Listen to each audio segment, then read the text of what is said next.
Prabir Pukayasta is the founder and editor of NewsClick website in India, and he's out on bail. He was arrested in October and held on charges that include terrorist activities and criminal conspiracy. But he isn't the only journalist to be arrested in the past 10 years of the BJP's governance. And critics fear another 5 years of Prime Minister Narendra Modi could further suppress the media.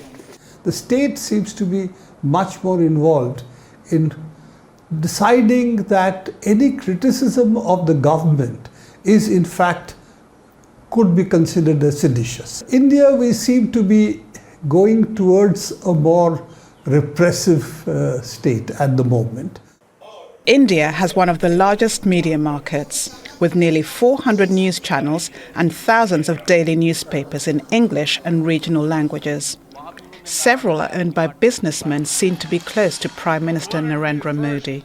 Modi has been criticised for rarely holding media interactions, but during the ongoing elections, he's given several interviews to media groups seen as favourable to his party.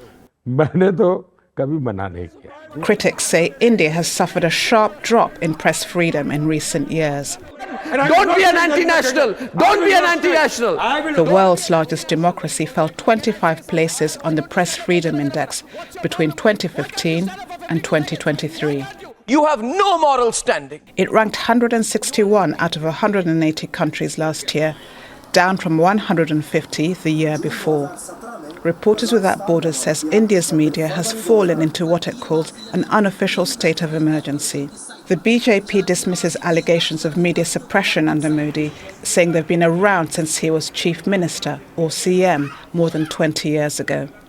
This narrative has been there all throughout. Ever since he was the Chief Minister of Gujarat in 2002. And it has continued. This is slanderous. You have news channels criticizing us, anchors who are not fair, social media is full of it, print media, you have unfair comments, but so be it, this is democracy. News outlets on social media are also coming under scrutiny.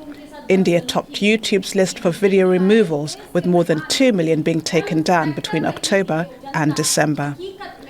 National Dastak, a YouTube channel with more than 9 million subscribers, says it's also being targeted. The government seems to basically have an issue with criticism. We are talking about the rights of people. Religion, Muslims, Pakistan, the temple are being invoked. The Prime Minister is making comments that he should not be making. Experts say there are increasing restrictions on foreign media outlets too.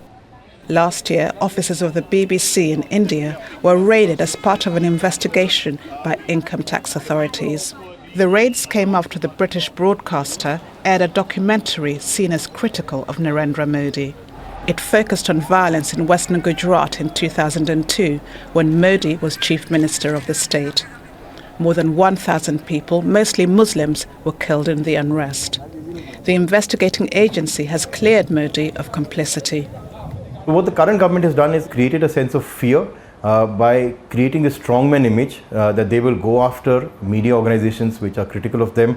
And they're doing the same, that foreign media are agents of some political agenda, and which is a way to delegitimize any questioning or discredit any kind of questioning. The Indian government has also been tightening regulations on Silicon Valley companies like Twitter and Google. Several journalists faced hate speech and threats on social media.